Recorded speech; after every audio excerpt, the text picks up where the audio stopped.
코로나가 지금 재확산이 되고 있습니다. 참 답답한 시간들을 우리가 지금 겪고 있습니다. 올해 초부터 코로나가 빨리 좀 안정화가 되고 다시 정상적으로 예배를 드리길 원하면서 그렇게 우리가 기도하고 있었는데 조금 줄어드는가 싶더니 다시 이렇게 재확산이 되면서 마음이 참 어렵고 답답한 시기를 겪고 있습니다. 그럼에도 우리 성도들은 이 과정 속에서도 주님께서 일하시고 계신다. 또 항상 이 어려울 때일수록 기도하고 낙심하지 않기를 주님께서는 말씀하고 계신다는 것을 너무나 잘 알고 있습니다. 근데 인간인지라 기도를 한다 하지만 참으로 낙심될 때가 많이 있죠. 그래서 오늘은 항상 기도하고 낙심하지 말아야 되는 이유에 대해서 말씀을 전달하려고 합니다.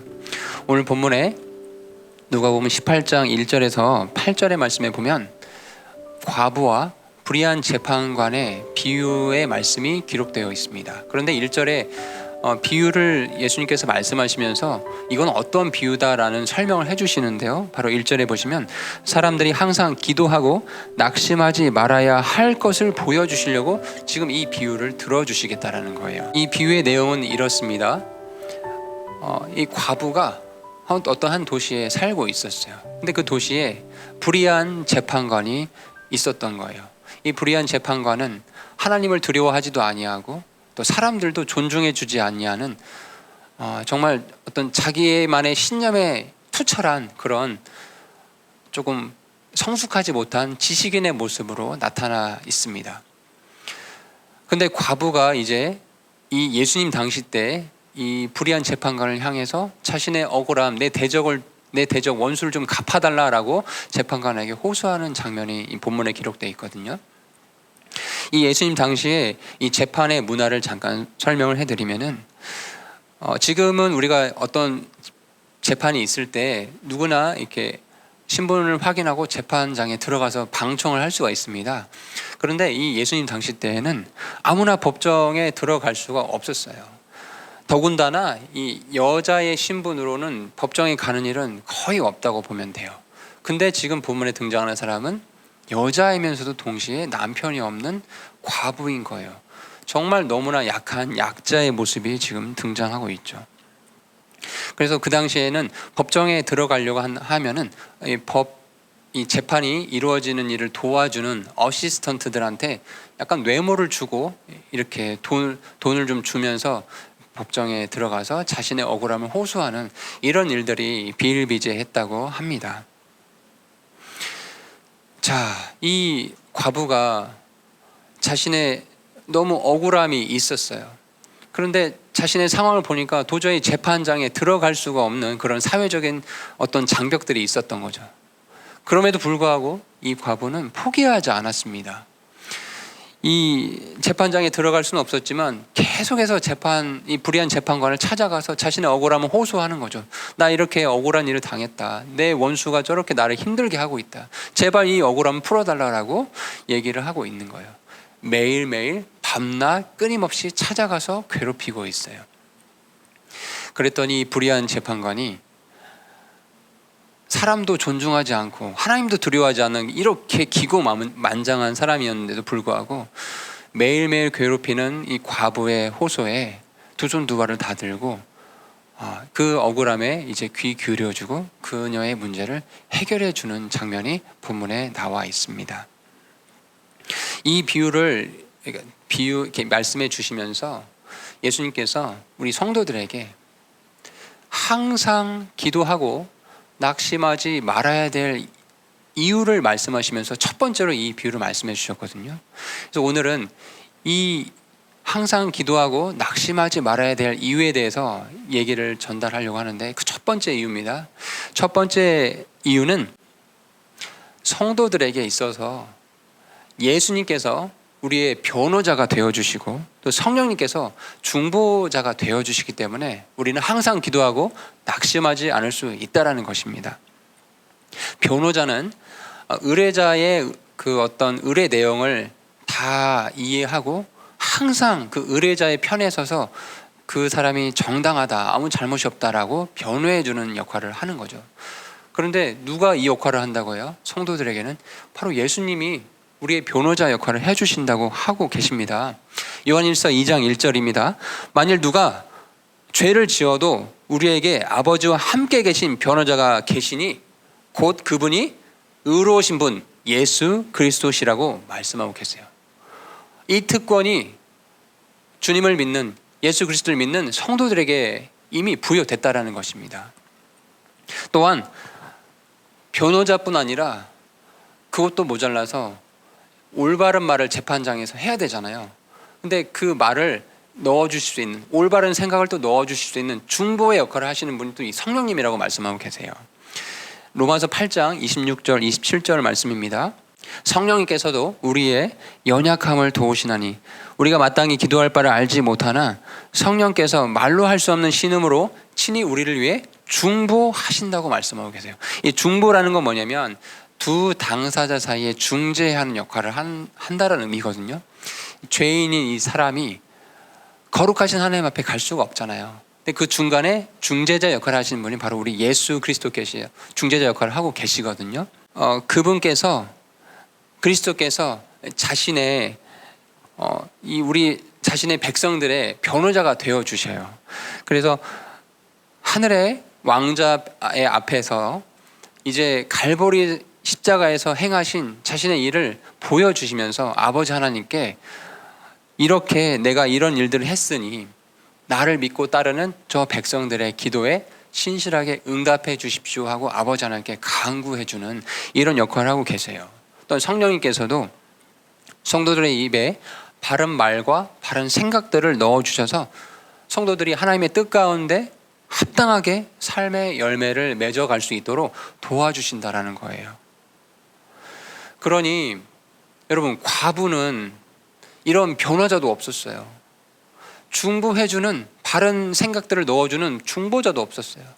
그저 자신의 억울함을 외치며 재판장에 들어가지도 못하고 주변에 서성이면서 소리 외쳐서 재판장을 귀찮게 하는 일만 했던 것 뿐이에요.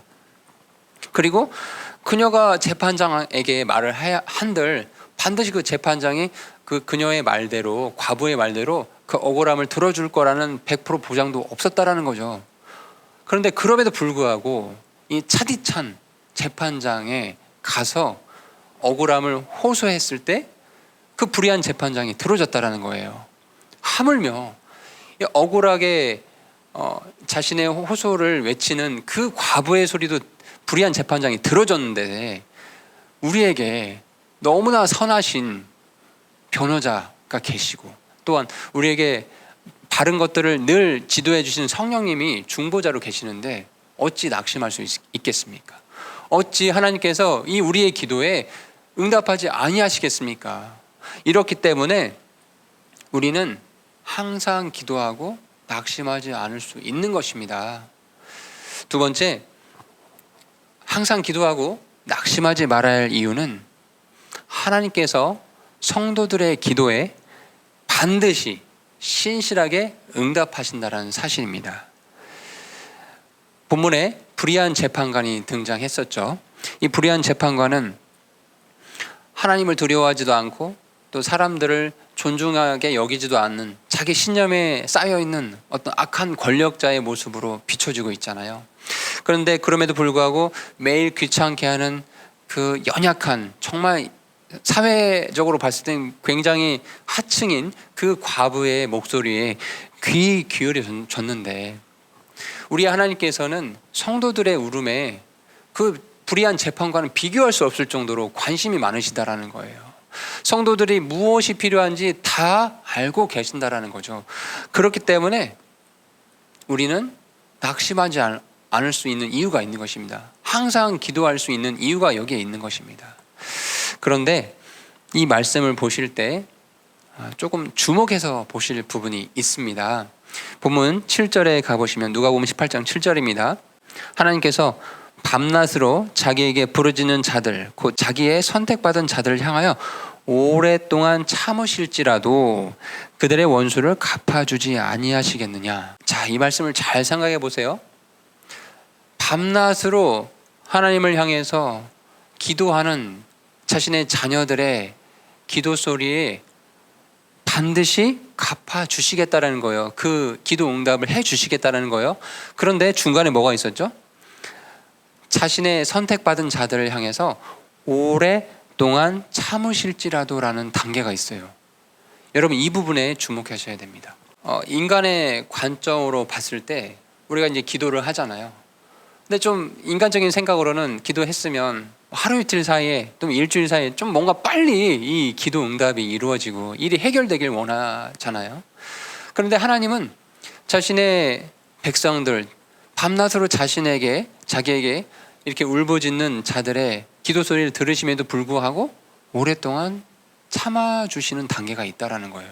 인간의 생각으로는 하나님 왜 이렇게 기도 응답을 안 해주시나, 일부러 늦춰주시는 건가, 뭐 이런 낙담하는 생각이 들기도 하죠. 아니, 나를 괴롭게 하는 저 악한 자들은 저렇게 혈기왕성하게 승승장구하는 것 같은데 도대체 나는 뭐냐. 주님을 위해서 또 이 나라의 어떤 바른 것들을 위해서 이렇게 많은 것들을 희생하고 헌신했는데 도대체 나에게 남는 건 무엇이냐. 사회 부적응자처럼 보여지는 그런 낙인 효과들, 모욕들을 왜 내가 견뎌야 되냐, 이렇게 기도하고 있는데, 이런 답답한 심정들을 요즘 저도 느끼고 있고 아마 여러분도 느끼시고 있을 것 같아요. 근데 여러분, 하나님께서는 성도들의 기도에 반드시 응답하신다는 사실을 믿고 계십니까?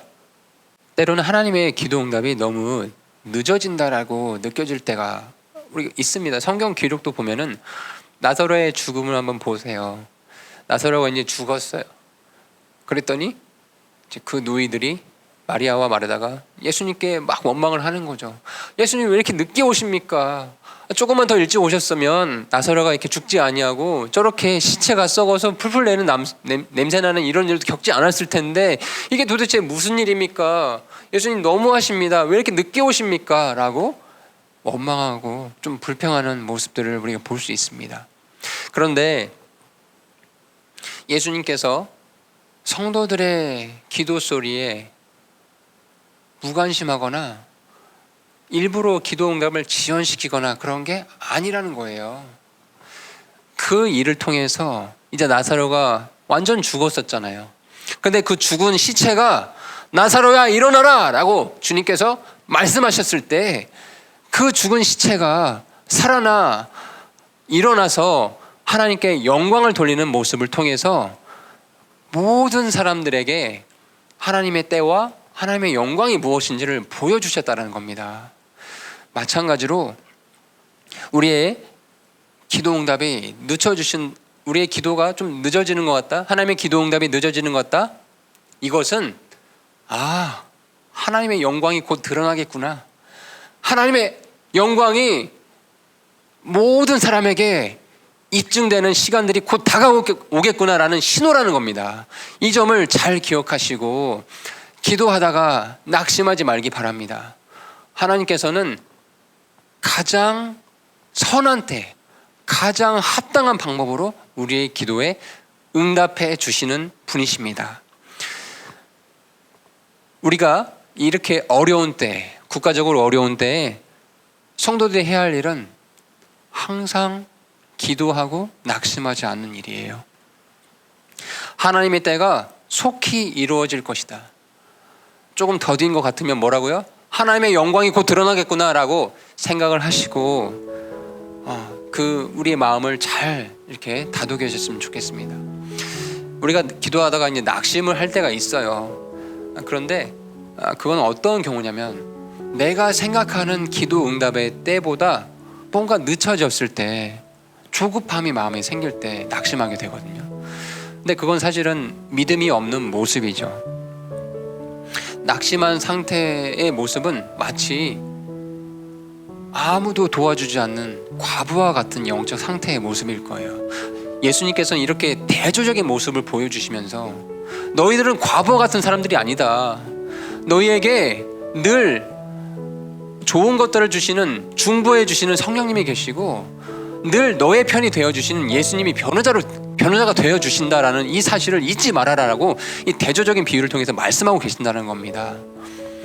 그렇기 때문에 절대 포기하지 않고 그 과부조차도, 아무도 도와주지 않은 그 과부조차도 자신의 억울함을 해결하기 위해서 끈질기게 간구했던 것처럼 이제 우리 성도들도 주님을 향해서 신실함을 보이고 끝까지 항상 기도함으로 나아가시면 좋겠습니다. 항상 기도한다라는 게 무슨 말일까요? 기도가 숨 쉬는 것 같이 삶의 일부가 되어야 된다는 거예요. 삶의 어떤 습관이 되어야 된다는 거예요. 기도는 단순히 내 입술로 어떤 단어들을 뱉는 게 아닙니다. 기도는 내 인격체가 온전히 투명하게 하나님의 얼굴을 구하는 거예요. 하나님의 그 얼굴을 구하면서 내 속 중심에서부터 나오는 모든 것들을 다 토로해내는 거. 그리고 그 하나님께서 오래 참으실지라도 속히 내 억울함을, 내 기도를 응답해 주실 거라는 그 믿음을 가지고 나아가는 것이 바로 주님께서 원하시는 기도인 것입니다. 이번 한 주간도 항상 기도하고 낙심하지 않는 자세로 주님을 찬양하는 우리 모두가 되기를 기도합니다.